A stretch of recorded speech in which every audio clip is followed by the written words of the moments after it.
Good evening, good whatever time of day it is. Thank you for tuning in to Conversations with Dr. The show is produced and broadcast from the Portland, Oregon, USA area.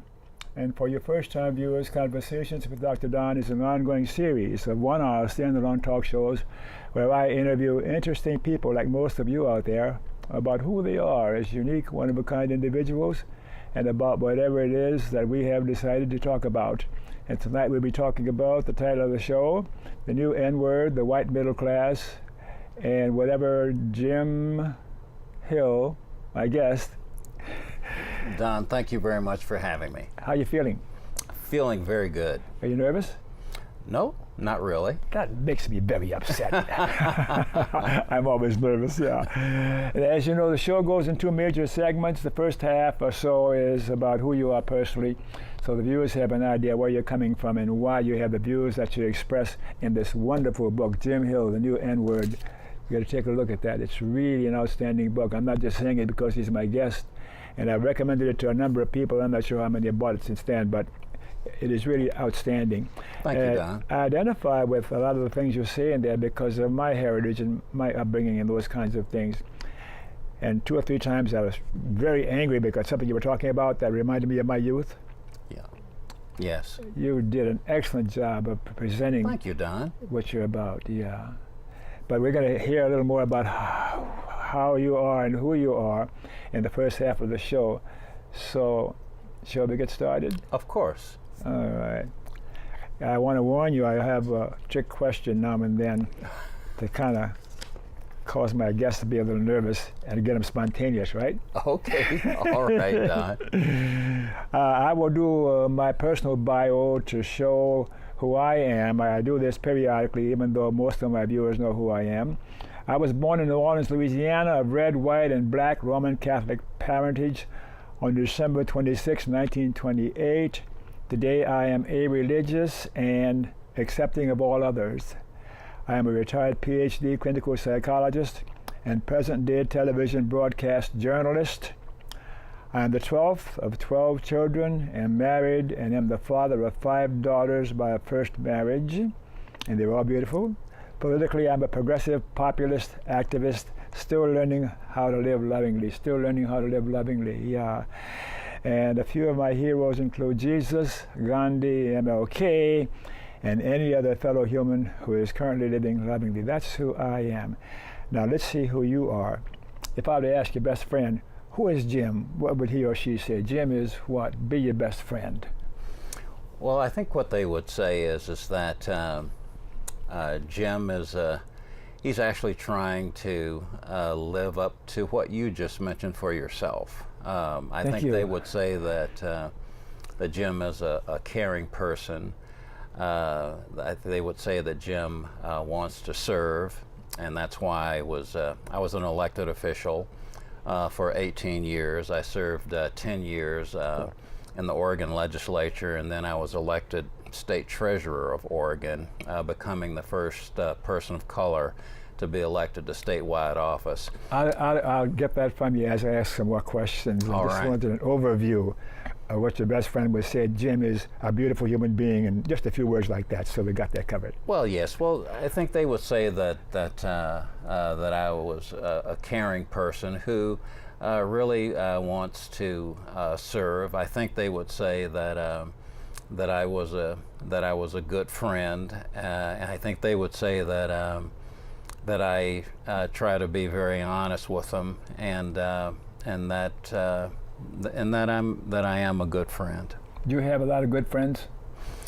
Actually, I do, and I don't know if I deserve to have as many good friends as I do because, well, the thing is one of the things I think they would say is that, you know, he doesn't contact us as much as we would like. I think they might say that.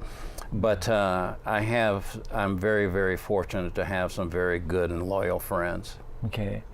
And I met you not too long ago at a presentation at another organization where I was in attendance, and I was so impressed with you. When I first walked in and saw you, I said, this is somebody I got to say hello to. I didn't even know you were a guest, a speaker there, or whatever.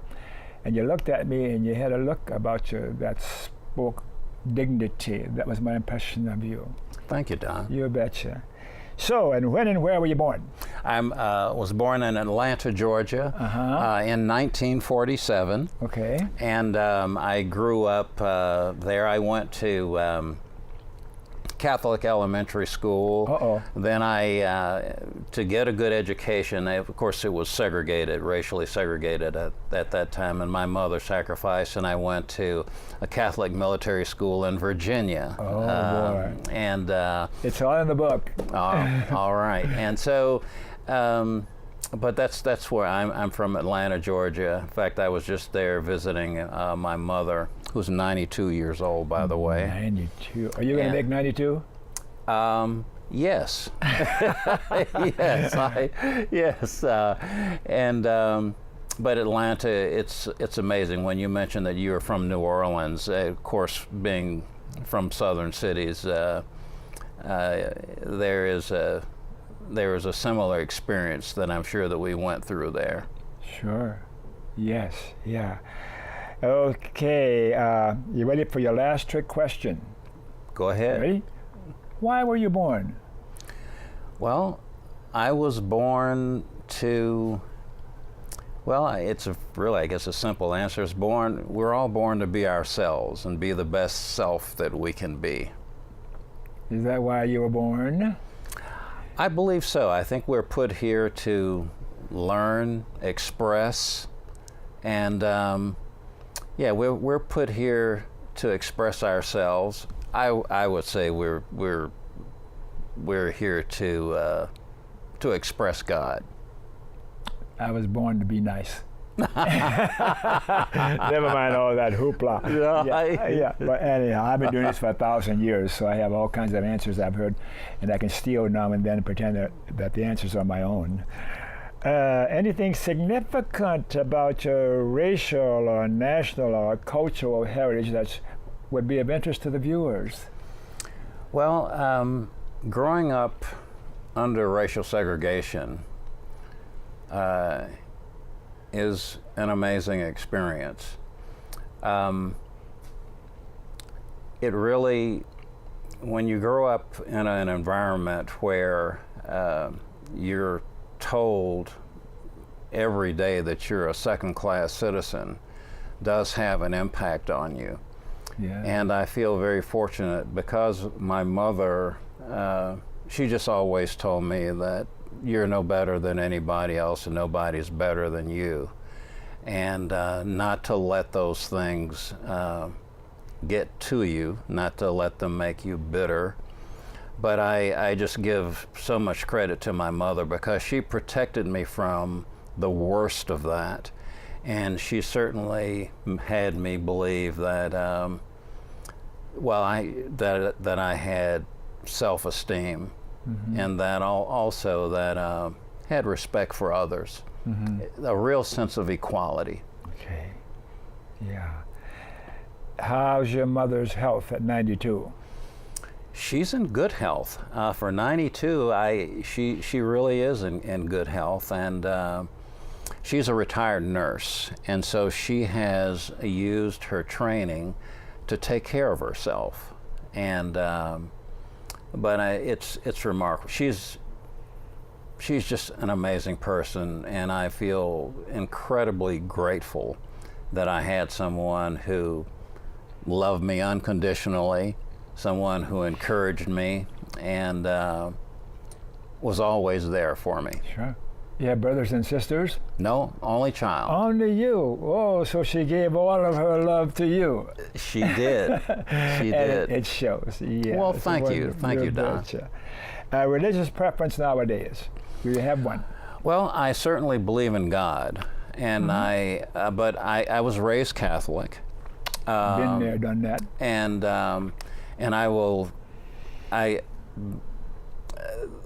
the term that they used when I was a practicing Catholic is that I'm a very lapsed Catholic. I don't go to church, but I'm very grateful for the Catholic Church because that's how I got my education, which has been just absolutely invaluable. Catholic elementary school, my mother sent me there because the schools were segregated, and of course the education for African Americans. We were Negroes then. I remember.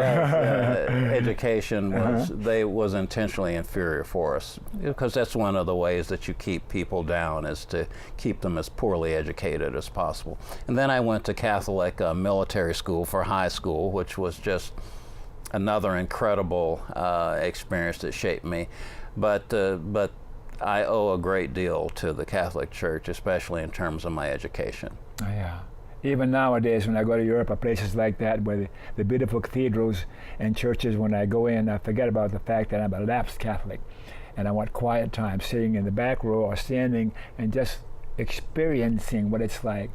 And occasionally some thought will come back, sometimes it doesn't, but just being there. So there's something about that Catholic upbringing when I was sitting at Mama's knee. And don't get me started about me. Well, I think I understand. You know what I mean? My mother was she was a converted. She was a Baptist, and she converted to Catholicism. And as you I'm sure know, the people who convert to Catholicism, they were the real Catholics, because they made the choice. So what are you doing in your retirement life besides writing this wonderful book, The New N-Word, The White Middle Class? What else do you do? Well, I've been spending a lot of time, of course, with the book, but I'm basically retired, and I do a lot of reading. I'm a history buff, sort of a military history buff, and it's just nice to have the time to do some of the things that you want to do and not have to rush. Mm-hmm. When I was in politics, there was always something, and you really had very little time to spend, like what you were saying about being in church, where you have some time to just sit down and contemplate things, and I'm just enjoying having free time. I'm trying to take care of myself. I exercise regularly, and but it's really enjoying that, but just recently spending the time writing the book has been what's taken my time. You had a lot new experiencing and sort of sorting things out that you had flashes of before, perhaps in preparing. I plan to write my memoirs one day, so I've done a few scattered thoughts about it, and maybe one day I'll ask you how to do it. But anyway. Don, I have a feeling you will know how to do it.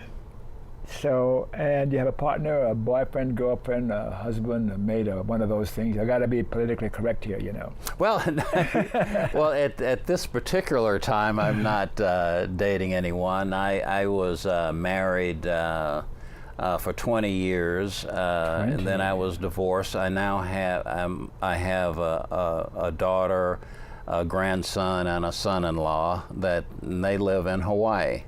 Oh, yes. Huh. Do they like you? Yes, they do like me. I can honestly say that yes, they like me, and I love them. Yeah, I can tell they probably can't help it. So you want to say a word or two to them, or look at that camera and say what you think about them? Well, I just want to tell them that I love them and that I'm very, very proud of them, and I will be coming to visit them soon. Yeah. And your political persuasion, is that a fair question? Or you're left, right, center, or you're a Trump supporter, or what? Well, what I would say is, well, I'm not a Trump supporter. let me say that from the beginning. When it comes to social issues of fairness, I don't like labels, but when it comes to those kinds of things, I am right there. I'm devoted to it. Fiscally, I'm a conservative person, in the sense that I do not believe in wasting money. I think that tax dollars are are valuable, and they should be used to serve the people as best as possible. So I don't believe in waste. But when it comes to issues of fairness and justice and treatment of people, I'm just right there. And of course, it's from my experience of growing up in the South. When you're treated unfairly, you just want to make sure that that you treat people fairly, and that not have them suffer the kinds of things that you've experienced. And when you said conservative, you're talking about the old meaning of those terms, conservative and liberal, because nowadays people say I'm conservative, liberal, and they're so far off the other end until those old terms from when we were kids had real meaning to them anymore. Yes, I mean, my mother raised me to be frugal. Okay, so, and I am. I'm a frugal person, and when in my service to the state of Oregon, that's how I look at people's tax dollars. I just don't believe in waste. That's really it. And so when I could say, as you said, that's the classic definition of conservative, being fiscally conservative. Yeah. So talk a little bit about your time working as a public servant, working in government. Will you say a few words about that? Yes, it was. It was wonderful. It was really a dream to be an elected official, and I enjoyed it tremendously. It's if there's a calling, that is my calling, and I feel very fortunate that I was able to do it for 18 years, and I ran unsuccessfully twice for governor. But public service is twice for governor. Yes, but public service is just a really it's a wonderful thing, because that's my way of giving, and you give back, and also it's enjoyable. So which is what you should do. You should do what you like, and I'm grateful that the people of Oregon gave me a chance to do that. You ever think about going back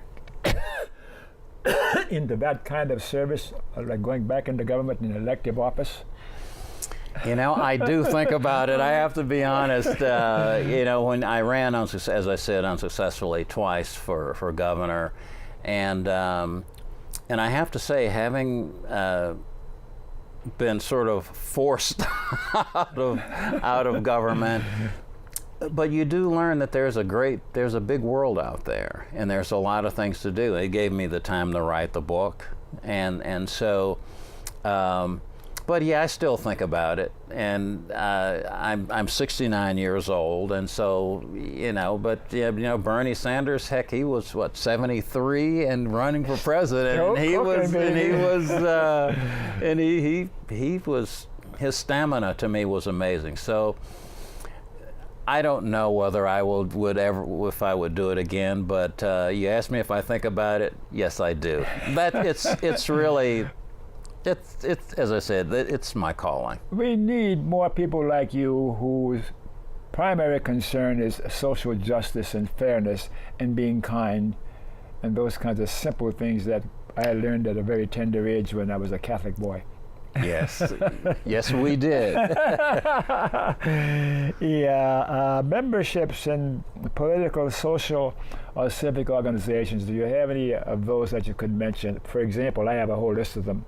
ACLU is my favorite, of course, and NAACP, and it's your time to talk about memberships that you have and anything. Well, I have to say that since I've been out of office, I've sort of, in a way, sort of pulled back from social things, because it was just an opportunity just to kind of slow down. And what I've been really spending a lot of time doing is, I guess, sort of focusing on spiritual growth and just in a very, in a very personal sense. But I was a member of you get involved in a lot of things when you're in politics, but I have Sure. to say recently, I've just been sort of spending some time with with myself. Yeah, yeah.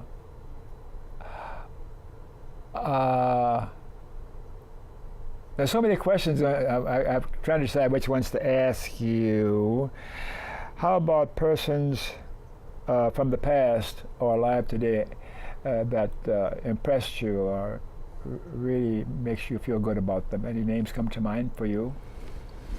Persons from the past Or alive today? Or alive today. Well,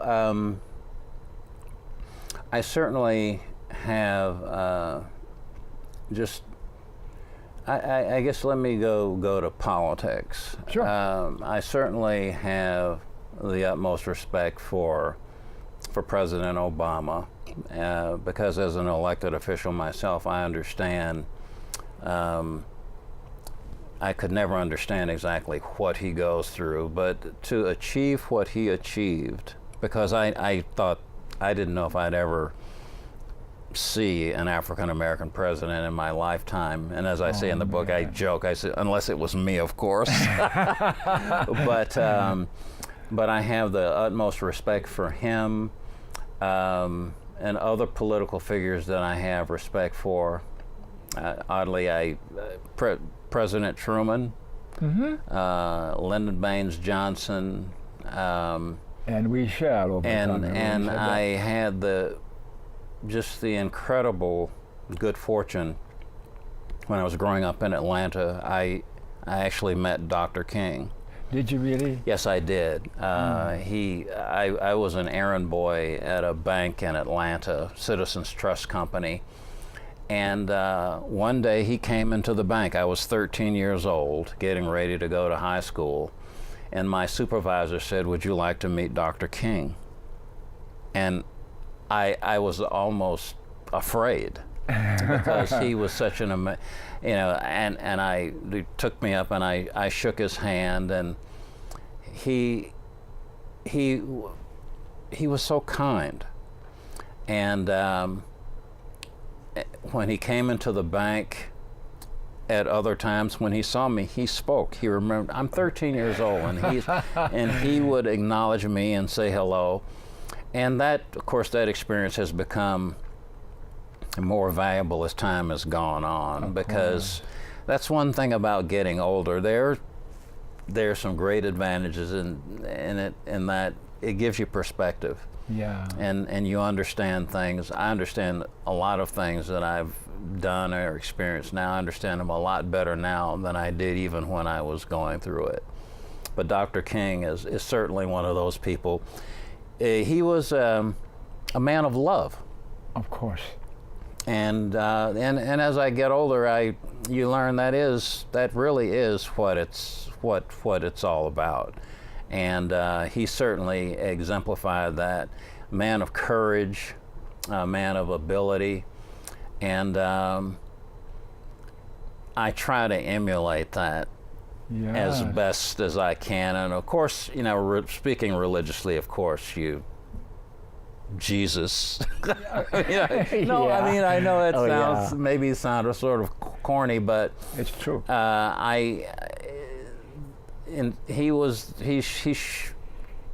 He showed us the way, and so I try to try to emulate that as much as I can. But believe me, I have a long ways to go. But you said something that I was being sure I would remember. Spiritual. What does that mean for you, being spiritual? Or spirituality, either one of those you want to address. Well, spiritual to me means it really is learning your relationship to God, and trying to express that. Again, one of the things about getting older, you become wiser, you see things, you look at life in a different way, And but I as I would just said, Jesus, he was here to express himself as a child of God, and a child of love, and so I try to pursue that. I've had a lot of years to look at that question because I get all kinds of feedback and answers from people, and I finally arrived at some sort of a definition for me, like considering spiritual sort of in a feeling category. It's something I experience. If I'm feeling spiritual, it's because of my interaction with another human being that is unique, and there's something about that interaction that causes me to have a feeling that's hard to grasp. It's a feeling like when I see a baby in a shopping cart and mom and dad are busy doing stuff with the groceries and stuff, and baby and I connect. Baby's 3 months old or even 6 months old, and baby and our eyes connect, and something happens, and then he and I have some sort of exchange, and I see him recognizing me, and there's something that goes on there. That's pure, naked connection and liking and being loving toward each other. The feeling I have then when I leave that checkout stand and I'm going toward the door to exit, that feeling lingers with me. It's a spiritual experience. It's hard to describe. And it happens when I least expect it, and when I think about it too much, then the feeling goes away. It is, it's something that's very natural, and also being out in nature. Because there when you're out in nature, there's a purity to it, and it can help you to get the feeling that you're talking about. Because when you behold it, I mean, there's something that's something very special brought this about. Yeah. Okay. Yeah. All right. You say, and you're a lapsed Catholic, or you're agnostic, or you're still a Catholic? Or? No, I don't really belong to any religion. As the Catholic Church gave me a good foundation, of right and wrong, but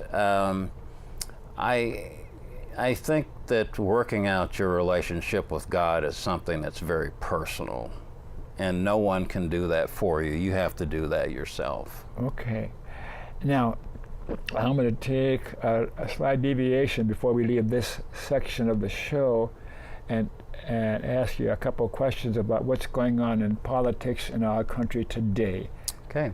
You have any thought or comment with that question? What's going on in politics today, like with the presidential race and election? Well,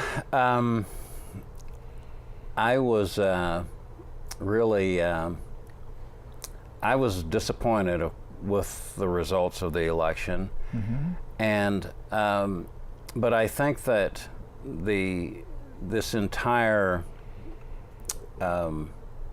political season has been one that shows that we have, that I think that the country is really trying to find itself. The success of Donald Trump, the success of Bernie Sanders shows that people feel that their government has betrayed them, in my view. And that they are looking they wanted somebody from the outside. And really, that's really what the book is about. It's about us realizing that it's our government, and it's up to us to make it what we want. And I think people are searching for they're searching for someone who's going to get their government to care about them and serve them, is what which is what government is supposed to be. And you're about to jump into the second half of the show, so we're going to take a break now. Okay, all right. But a break, you, Mr. Don. E, yes. Delightful, yeah.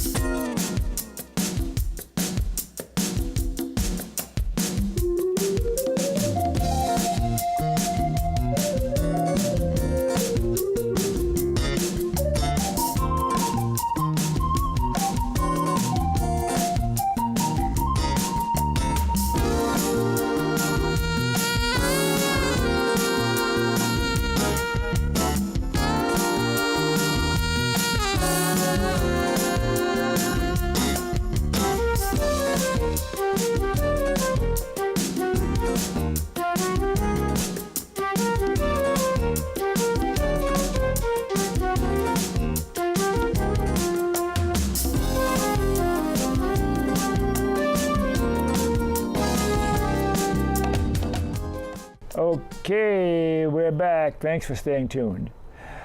For you viewers who missed the opening of the show, Conversations with Dr. Don is an ongoing series of one-hour standalone talk shows where I interview interesting people like Jim Hill here, my guest this evening, about who he is and whatever it is that we've decided to talk about. And we try to sneak a few politics in there, but we're going to talk now about what's in the book and why you wrote the book, and we can go from there wherever you want to go. All right. And along the way, if I ask you a question that you don't want to answer, you can say, I don't want to answer that or whatever. It's a totally respectful relationship between us. Thank you, Don. You ready? Yes, please. Okay. What inspired you to write this book? Well, what inspired me to write the book was really the financial crisis that occurred in 2008, when the banks basically almost completely destroyed the economy. They did so much damage to so many people's lives, and they got away with it. Not only did they get away with it, they actually prospered from it. And that's when I knew that our government had become a plutocracy instead of a democracy, because no one should be able to do that kind of damage to so many people's lives. A loss of 8 million jobs, hundreds of thousands, millions of bankruptcies, millions of foreclosures, and they got away with it. This is free market and democracy. Never mind, I'm being provocative. Well, the thing is, you, as state treasurer, they did things that I would never ever consider doing, because I'm there to serve.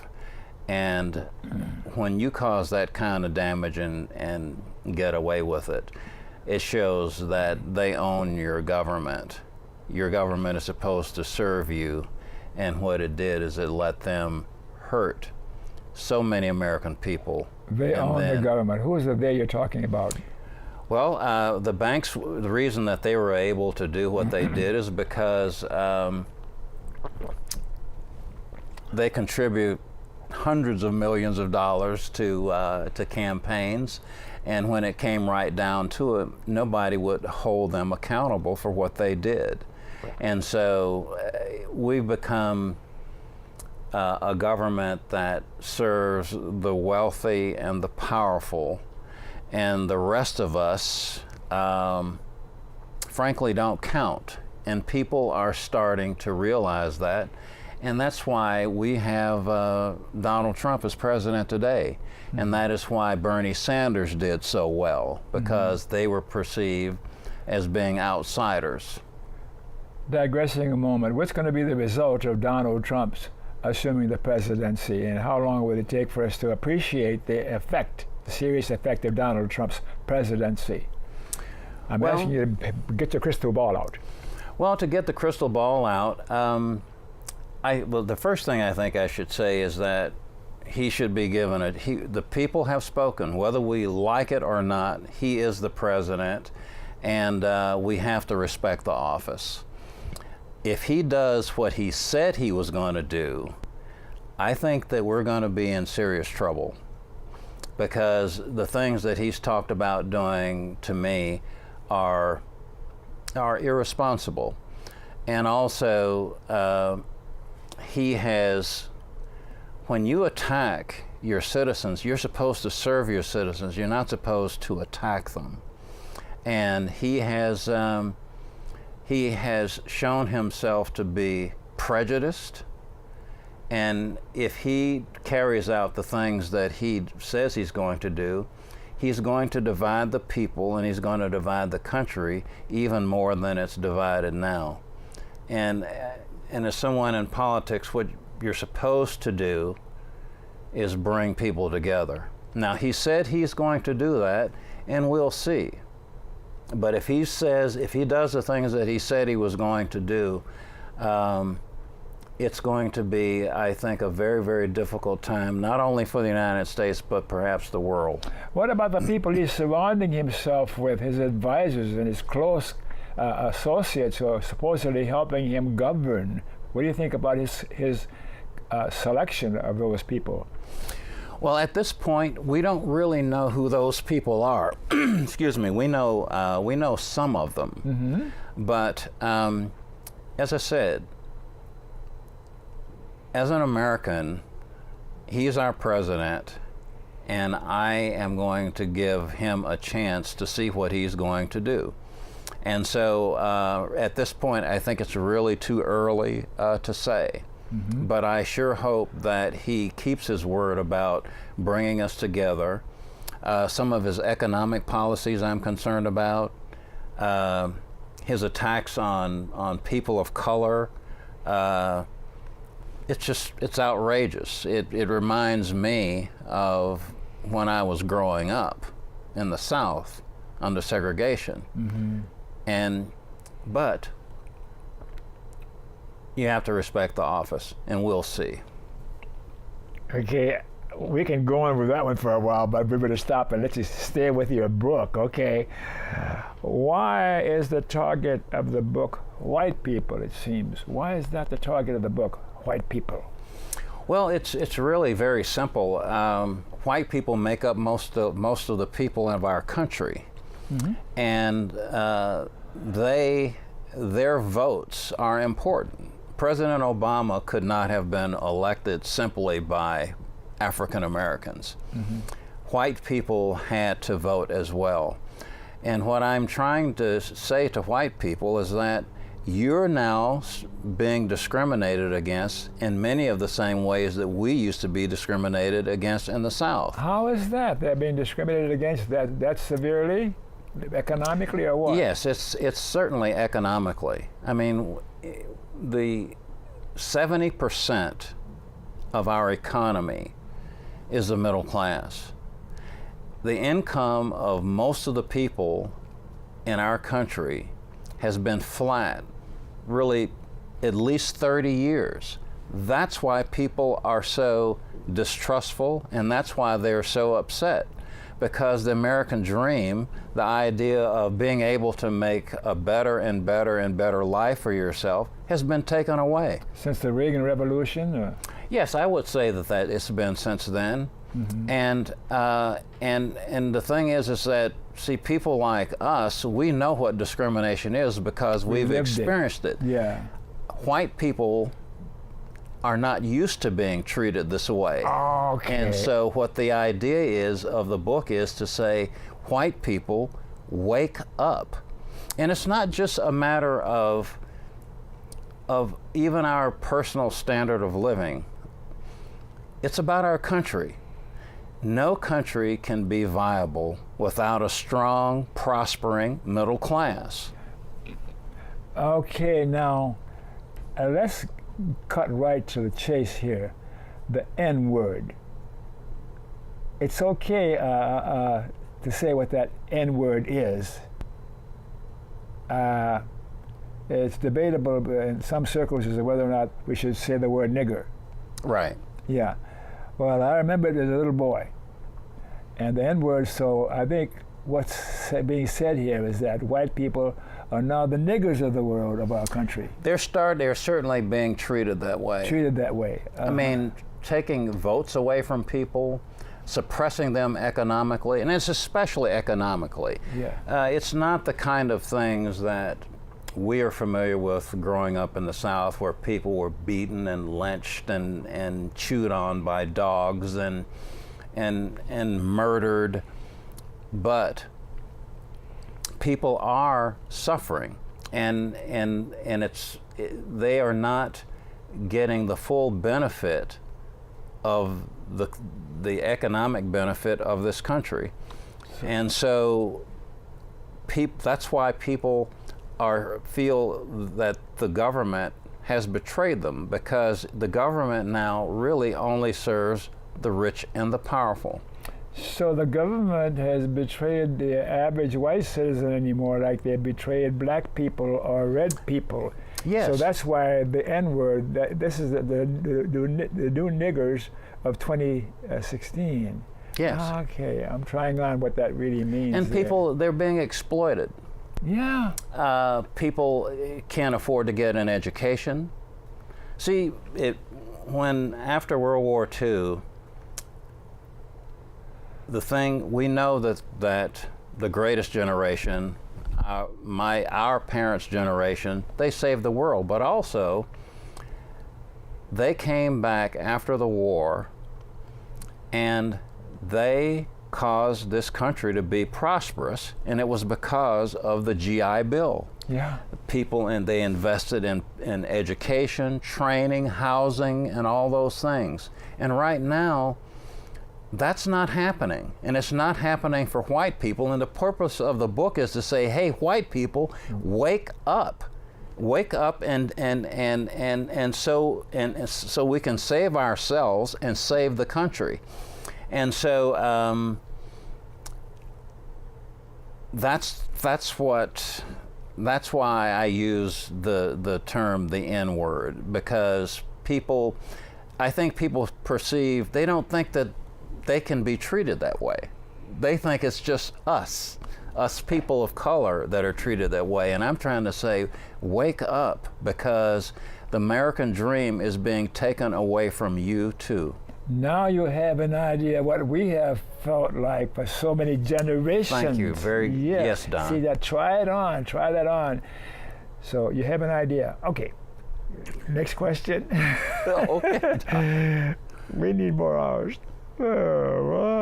Use the following phrase: we are the economy. Stupid. What do you mean by that? We ordinary people are. Yes, we are the economy. We're 70% of the economy. 70%. And what I'm saying there is class that of people, our economic class. Yes. See, and we're still in a recession now. Mm-hmm. And I keep up with the financial news, and they keep talking about the Federal Reserve. What's the Federal Reserve going to do? Well, what needs to happen is that they need to invest in us. That is what's going to get us out of the recession, so that we can, when we're making more money, there's more tax dollars, people are living better, their quality of life is better. And that needs to happen to us. They need to serve all of the people. And I want to be real clear. I don't believe in discriminating against anybody on the basis of how much money they have or how much money they don't have. But they have to be fair.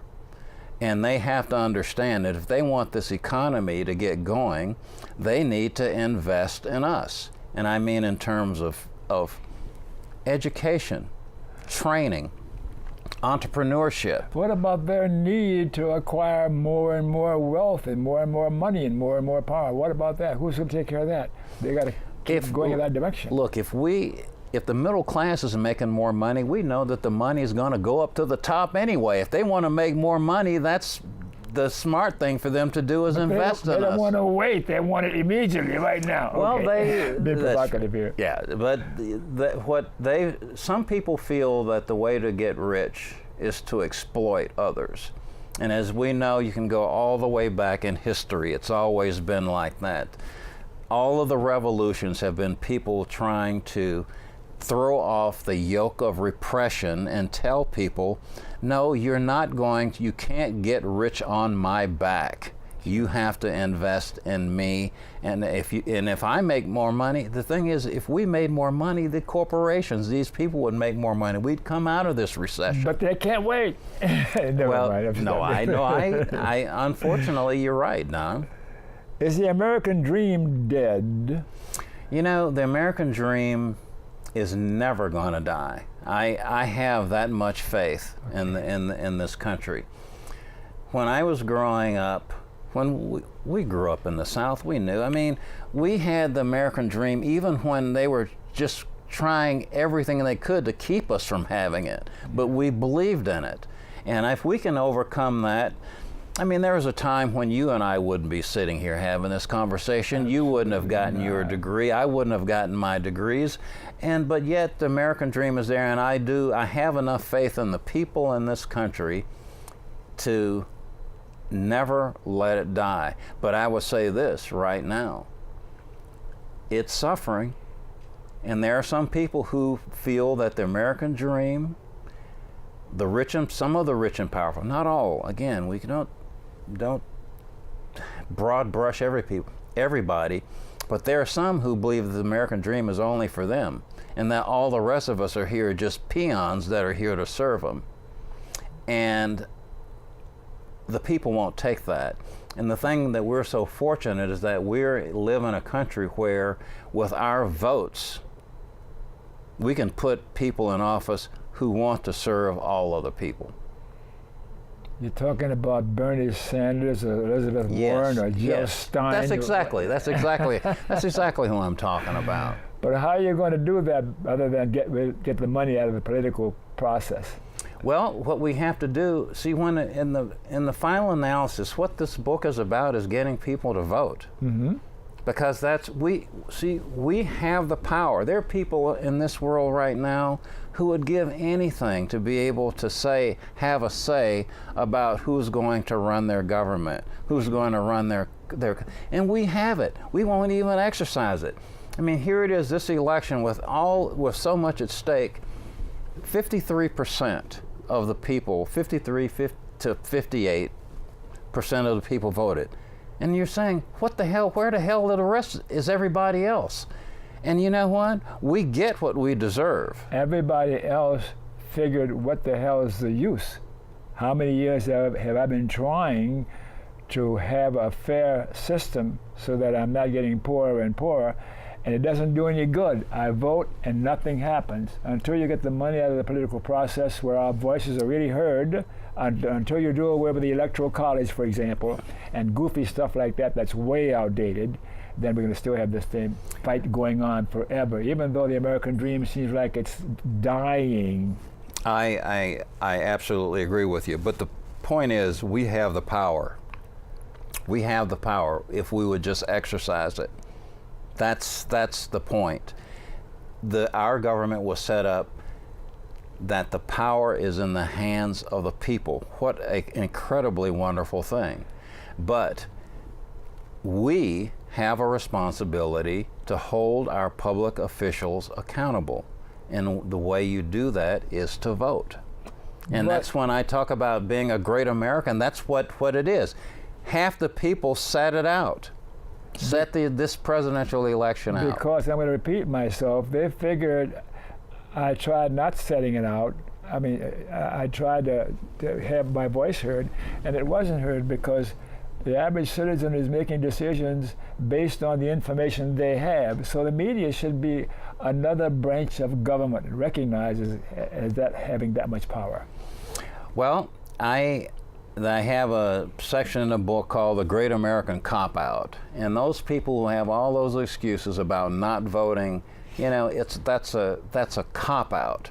Because look, as you know, growing up in the South, when we grew up in the South, they didn't even want to let us vote at all. Okay? Yeah. And we still believed in the dream. And the thing, at times, you know, so many people were hurt, and so many people are still being hurt and suffering. But the thing of it is that we are moving ahead. You and I have done things that we never would have dreamed that we could do.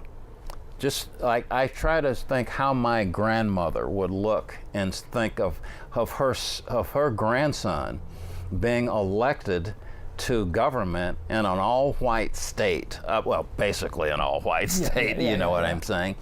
And those were things that were unimaginable to her then. So we can make it what we want. You think we can with the present administration that's coming into play in January? Well, you know, it takes time. Look, I'm not saying that it's this straight line, but we can have it the way that we want it, but we have to hold our public officials accountable. And also, and you raised the excellent point, there's no substitute for knowing what's going on in your government. People, we're too easily manipulated. They throw out a few sound bites and we eat it up. They appeal to people's fears and prejudices and they eat it up. Yeah. We have to understand that we are being manipulated, and they're trying to make people fearful. A true leader tries to bring people together, and we have to, but these people don't just take over. We elect these people there because we elected them there. We don't know what we're doing. And we think we know what we're doing. And what we have to do is we have to pay attention and we have to vote. What about Australia? If you don't vote, you're fined. What if we had that instituted here in America? It's a requirement, constitutional requirement, a statutory requirement that you must vote when election time comes around. You know, but that goes on in Australia nowadays. Yes. Now, that's certainly an expedient thing to do. That's a kind way of putting it. But the thing of it is that this country is about freedom, fairness, and opportunity. I don't believe that you should force anybody to vote. That to me that violates the idea of freedom. And there are some people who, for whatever religious reasons or whatever, that can't, Jim, that don't vote. I am forced to stop at stop signs. I'm forced to do certain things that we do automatically because we're human beings living together on this planet. So talking about, there's certain things that we're forced to do. If you're forced to vote for a candidate, one or the other, then that's a kind of force that I think is worthwhile, even though it's forcing in the way you're talking about force. I understand what you're saying. Okay. And if that were the case, I guess it would be okay, but the idea of freedom is so important. I don't think you should put a gun, I don't think it's something that you should force. Okay. And I think it's our responsibility. It's just a responsibility, and what I'm trying to say to people is that we're so fortunate to be Americans, and we have this freedom, for goodness sake. And so many people have paid the price. Exercise the power the power that has been given to us. You better curb the activities of our coming president and the current administration, because we're going to be we're going to be moving back as people of color, as black people, as African Americans, and we'll be moving. Never mind. Let's stop. It's time. Well, the thing is that we've been there before. Yeah. And we've come a long ways. Yeah. And we're going to continue. But Don, we've faced worse than this. I know. Okay? And we moved ahead anyway. All right, listen. You have about 30 seconds or so to say whatever you want to, to the viewers out there. Anything comes to mind about what we talked about, or anything else, or about your book, anything comes to mind, take 30 seconds or so to tell the viewers what you think right now. Care enough to vote. Care enough to get out there and vote. And don't let yourself be manipulated by these people. Vote for yourself. Vote for the United States of America. And this country, to quote someone who says, this country will hit its full potential, and it will get greater and greater and greater. How's that? That sounds wonderful. Okay, Mr. Reed, you got some public service announcements to put up, because you got a couple of minutes left, and we should tell the viewers about important stuff that, I want to tell you how to watch my shows on the web. Google Don Baham YouTube, and there's hundreds of shows on there with all kinds of people. Some pretty good, but not as nice as my friend Jim Hill here. Thank you, Don. And I want to tell you nice. about the ACLU, the American Civil Liberties Union. Without the ACLU, our civil liberties would be further down the tube than they are. Go see about the, and we got to end corporate personhood. Go to move-to-amend.org to amend the Constitution to say that corporations are not persons and money is not speech. Yeah. To learn more about humanists and humanism, I'm a humanist nowadays, you know. Go to www.theamericanhumanist.org, and there's a Portland, Oregon chapter, and I gotta thank you for watching the show. Remember KFC. Please remember KFC, and not Kentucky Fried Chicken, Dr. Don's KFC. Kind, friendly, and charitable. Be kind, and be friendly, and be charitable to you too, and you too. And you see my crew carrying on. Stop waving out there. Thanks again for watching, and I'll see you next time. Good night.